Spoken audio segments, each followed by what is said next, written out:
Olá, estudantes da segunda série, tudo bem com vocês? Sejam todos bem-vindos, sejam todas bem-vindas. Eu, professor Paulo Brito, Ézio, nosso intérprete, tudo bem, Ézio?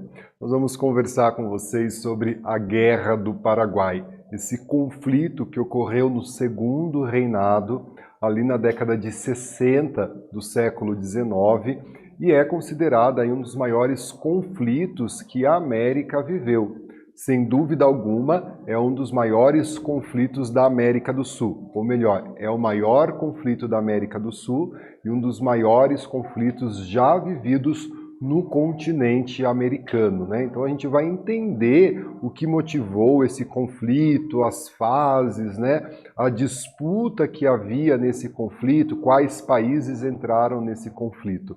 Então convido vocês aí, meus amigos, minhas amigas, a conversar, a aprendermos juntos sobre a Guerra do Paraguai. Antes, vamos dar uma olhadinha aqui no objetivo, né?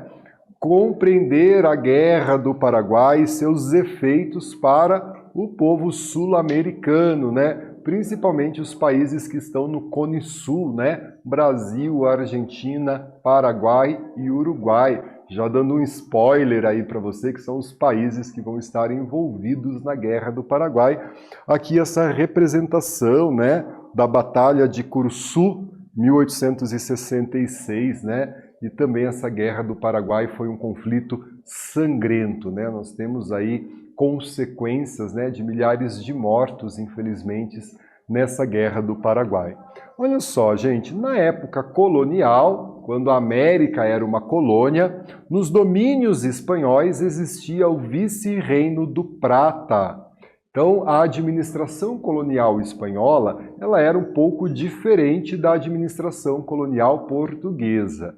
Então, na América Espanhola, nos territórios que iam desde o México até a América do Sul, um território extenso, a Espanha dividiu o território espanhol em 4 vice-reinos e 4 capitanias. Um desses vice-reinos era o Vice-Reino da Prata, né? E você sabe por que esse nome e quais são os países que se originaram desse vice-reino? Então trago aqui esse mapa para a gente entender um pouquinho o Vice-Reino do Prata e quais os países que se originaram, né? O antigo Vice-Reino do Prata recebeu esse nome por causa do Rio da Prata, gente. Nessa região, e daí trago aqui para vocês, né, essa hidrografia da região, ele é formado por regiões que hoje vamos encontrar Paraguai, Argentina, Uruguai e partes da Bolívia e do Chile, né? Então a prata, o metal precioso, ela era encontrada nessa região. Tanto, pessoal, que o nome Argentina é em homenagem ao metal encontrado. Se você, por curiosidade, for olhar a tabela periódica e procurar o elemento químico prata, você vai ver que o símbolo da prata é AG e o nome é argenta. E daí você vai ter o nome da Argentina em homenagem, né, ao Rio da Prata e também a quantidade desse metal que era encontrado na região, a bacia do Rio da Prata. E aqui a hidrografia do mapa, né? Então, olha só, a Guerra do Paraguai, ou a Guerra da Tríplice Aliança, quem era a Tríplice Aliança? Não vá me confundir com a Tríplice Aliança da Primeira Guerra Mundial. Na Guerra do Paraguai, século XIX, década de 60, a Tríplice Aliança era formada pelo Brasil, pela Argentina e pelo Uruguai. E como eu disse a vocês, foi um dos maiores conflitos armados que nós tivemos no século XIX e como resultado desse conflito nós vamos ter a destruição da próspera economia paraguaia. O Paraguai se destacava na América no século XIX com uma economia crescente, uma economia próspera. E isso, claro, vai gerar aí um desequilíbrio tanto entre os países aqui da América do Sul, como também, né, vai despertar aí o interesse inglês em acabar com essa economia paraguaia, para que o Paraguai não se despontasse na América como um grande país economicamente montado, né? Então aqui, ó, quais motivos levaram a esse sangrento conflito para a gente pensar? E o mapa aqui de algumas batalhas, né, e de algumas rotas que vão ser feitas tanto pelo exército paraguaio como o exército da Tríplice Aliança. Vejam aí o poder, né, do Paraguai. Precisou aí que Brasil, Argentina e Uruguai se juntassem os seus exércitos para conseguirem derrotar o Paraguai. E a Tríplice Aliança contando com o apoio, como por exemplo, da Inglaterra, né? E olha só, pessoal, você certamente já ouviu falar da Ponte da Amizade, né? Se você é aí da região oeste do estado do Paraná, Foz do Iguaçu, isso aí é um ponto turístico, né? Uma identidade da cidade de Foz do Iguaçu, a Ponte da Amizade, construído na década de 50 e 60, que liga as cidades de Foz do Iguaçu e Cidade Leste, né? A fronteira mais movimentada do Brasil. Por dia, milhares de brasileiros, né, atravessam a fronteira entre o Brasil e a Cidade de Leste do Paraguai, né? Será que a ideia de amizade, que dá título à ponte, cabe para as relações Brasil e Argentina no século XIX? Será que lhe cabe essa ideia de amizade? Estou achando que não, né, pessoal? A Guerra do Paraguai não é algo de amizade, né? Então ali, a Ponte da Amizade, ligando a cidade de Foz do Iguaçu à Cidade de Leste, né? E olha só, trago para vocês os motivos do conflito, né? Quais foram as motivações para que esse conflito ocorresse, a eclosão desse conflito.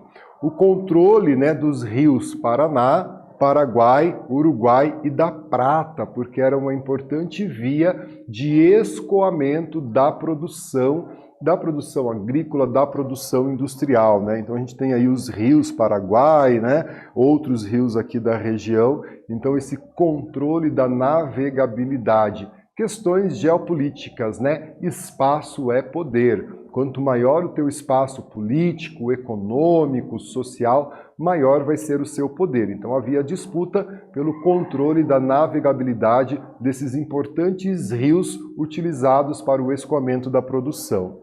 Posse de terras férteis e de pastagem, então, né, a ideia dessas posses dessa terra, do título dessas terras, também foi um dos motivos da Guerra do Paraguai, e a liderança política na região platina, né? Como nós conversamos, o Paraguai se despontava aí com uma economia pujante, crescente, próspera, o que despertou aí, né, a desconfiança dos países que o Paraguai pudesse assumir a liderança aqui nos países do Cone Sul e na América também.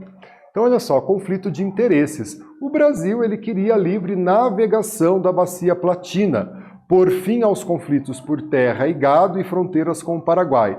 E também tinha o objetivo de depor o ditador paraguaio Francisco Solano Lopes. Esse nome vai aparecer aí nos estudos da Guerra do Paraguai. Ele que era o ditador do Paraguai, Francisco Solano Lopes. A Argentina considerava-se herdeira do antigo vice-reino da Prata. E a Argentina, portanto, procurava manter sua integridade nacional. Além, é claro, né, de reclamar por territórios, incluindo aí os territórios, né, em regiões do Paraguai e do Uruguai, que fizeram parte do antigo vice-reino. Essas questões territoriais, essas disputas territoriais, são comuns no século XIX, pós-independência desses países, até que se definam as fronteiras como a gente conhece hoje, né? Como o Rio da Prata, a Bacia da Prata, ela vai englobar vários países, a necessidade de definição dessas fronteiras, o que gera conflito entre os países envolvidos, como a gente acabou de ver aqui, né? E o Paraguai, governado por Francisco Solano Lopes, né? E ele desejava, então, tornar o Paraguai uma potência regional. Aqui a foto, né, do Francisco Solano Lopes, presidente do Paraguai entre 1862 a 1870, ano da sua morte na Guerra do Paraguai, né? Então ele desejava tornar o Paraguai uma potência regional, uma potência do continente sul-americano e também conquistar uma saída para o mar, né? Quando a gente olha o mapa do Paraguai, o Paraguai não tem uma saída para o mar, o que era importante na época e é importante nos dias de hoje, né? Um escoamento, você ter um porto para importações e exportações. E assim comercializar com o exterior com maior facilidade. Para isso, ele busca uma aliança com o Uruguai inicialmente, né? Pessoal, daí eu trago aqui uma primeira atividade para a gente pensar, responder e corrigirmos juntos, né? É um trecho do historiador Júlio César Chiavenato. E ele vai dizer assim para a gente, vou ler para vocês. Em meados do século XIX, havia um país diferente na América do Sul, o Paraguai. Isolado por seus vizinhos, afastado da influência econômica inglesa que dominava o Brasil imperial, a Argentina e o Uruguai, os paraguaios criaram formas inéditas de sobrevivência. Não tinham dívida externa, não havia escravidão, e a terra era ocupada por quantos quisessem trabalhá-la. Olha só o texto e daí a gente vem com a pergunta, né? Quais diferenças o autor aponta entre a situação do Paraguai e de seus vizinhos antes da guerra? Responda a atividade, a gente já faz a correção.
Pessoal, vamos então corrigir a nossa atividade, né?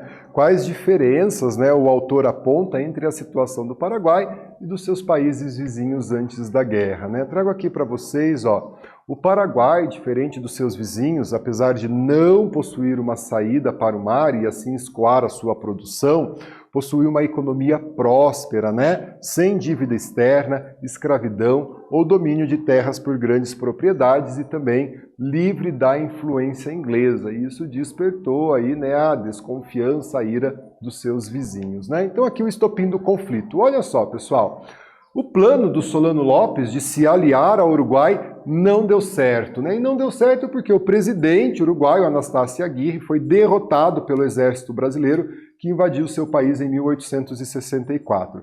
Mesmo sem o seu aliado, Solano Lopes iniciou o conflito, né? Mandou aprisionar um navio a vapor brasileiro, esse é o estopim do conflito, né? Que navegava pelo Rio Paraguai e ordenou que os seus soldados invadissem Mato Grosso, né? Em seguida, né, pediu para atravessar as terras argentinas, mas teve o seu pedido recusado. Diante disso, o Paraguai declarou guerra à Argentina, né? Fez aí o estopim com o Brasil, aprisionou o navio brasileiro, pediu para atravessar as terras argentinas. Diante da negativa, declara guerra à Argentina, declara guerra ao Brasil, né? Num primeiro momento, o Paraguai obteve vitórias, né, por terras. Então tinha um exército bem preparado, mas a união entre as tropas brasileiras, argentinas e uruguaias, que formaram a Tríplice Aliança, e seu progressivo aumento deu uma vantagem a esses países, né?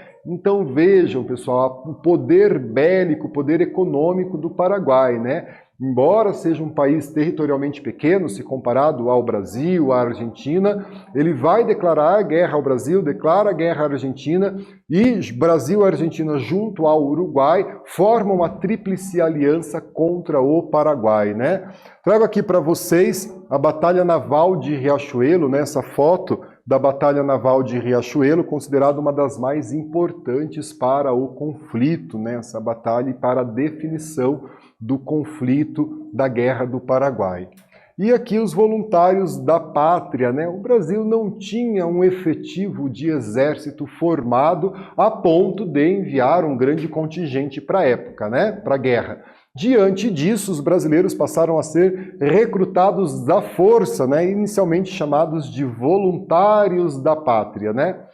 Parte da população africana escravizada também vai ser chamada, né, para a Guerra do Paraguai, prometendo a esses africanos escravizados a sua liberdade pós-Guerra do Paraguai, né? O exército brasileiro teve, portanto, uma grande participação de africanos escravizados, de negros que foram recrutados para o conflito. Então aí a obrigatoriedade, né, sendo chamados de forma obrigatória, que vai ganhar o nome de voluntários da pátria, e também, né, o recrutamento de africanos escravizados. E aqui o fim do conflito, né? Esse conflito que se inicia em 1864 e se estende aí até 1870. 6 anos de conflito. Veja o quanto o Paraguai, né, manteve o conflito, mesmo que sozinho, contra 3 grandes países aqui da América que contavam com a ajuda da Inglaterra. Tudo isso são fontes que nos permitem pensar o poder econômico, o poder bélico e o poder político do Paraguai. Então aqui a segunda fase da guerra foi marcada pela vitória da Tríplice Aliança, uma vez que o Paraguai obteve vitórias iniciais, né? E a vitória da Tríplice Aliança em muitas batalhas que abriram caminho para a conquista de Assunção, né, capital do Paraguai. Sob comando do Conde Dô, autor de muitas atrocidades contra civis paraguaios, Conde Dô ele era esposo da princesa Isabel, genro de Dom Pedro II. Solano Lopes foi morto por soldados brasileiros, né? E aí a gente tem o fim do conflito da Guerra do Paraguai. E olha aqui as consequências, né? A guerra ela termina em 1870 e o Paraguai saiu arrasado da guerra, né? Perdeu territórios, maior parte da sua população masculina foi morta na guerra. Alguns estudos, algumas fontes indicam que de 80% a 90% da população masculina adulta do Paraguai foi morta no conflito, né? Milhares de militares e civis morreram posteriormente por conta da fome e das epidemias. Para o Brasil, a vitória sobre o Paraguai garantiu a hegemonia na região, porém acarretou aí em dívidas feitas junto a bancos ingleses, né? Olha aí o interesse comercial inglês na guerra, né? E também o exército saiu fortalecido e a participação dos negros contribuiu para o fim da escravidão. E a partir da Guerra do Paraguai, o exército brasileiro vai desejar uma maior participação política na vida do Brasil, né? Incomodando aí, passando a incomodar a política de Dom Pedro II em uma questão chamada de questão militar, né? Vamos nos atentar para essa questão. E aqui, pessoal, a gente tem uma atividade, né? Vamos ler aí o seguinte trecho. A guerra exterminou quase uma geração de paraguaios. Arrasou povoados, fortificações e hipotecou o futuro da arruinada nação. Escreveu o argentino Alejandro Maciel no livro, O Livro da Guerra Grande. Segundo a leitura do trecho, quais são as consequências da Guerra do Paraguai para a nação derrotada? Escreva aí a sua resposta e a gente já faz a correção.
Pessoal, vamos então corrigir a nossa atividade, né?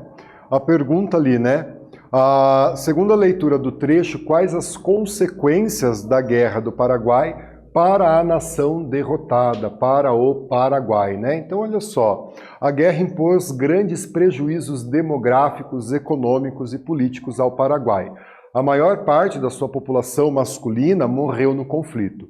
Doenças e fomes também vitimaram milhares de civis e militares.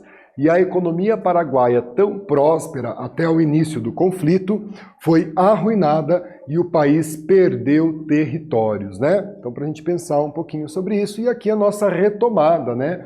Os motivos que levaram à Guerra do Paraguai, ou a Guerra da Tríplice Aliança, né? Essa prosperidade econômica do Paraguai, o seu desejo, né, de conquista territorial e uma saída para o mar, especialmente aí a disputa pelos rios e terras da região, leva à eclosão do conflito com o Paraguai, né? Aprisionando o navio brasileiro, invadindo terras no Mato Grosso, declarando guerra contra a Argentina. A formação da Tríplice Aliança, Argentina, Brasil e Uruguai, e a derrota do Paraguai nesse conflito em 1870 e as consequências da guerra para o Brasil. O Brasil vai ganhar a hegemonia, né, na região, mas vai sair endividado, principalmente com bancos ingleses, e o Paraguai, né, ele sai arruinado demograficamente, financeiramente, né, economicamente. Essa guerra é muito desastrosa para o Paraguai. Afinal, né, guerra é desastrosa para todo mundo. Aqui as nossas referências de aula. Eu agradeço a você, agradeço o Ezio, o nosso intérprete. Muito obrigado. Fiquem bem, se cuidem e até a próxima. Tchau, tchau.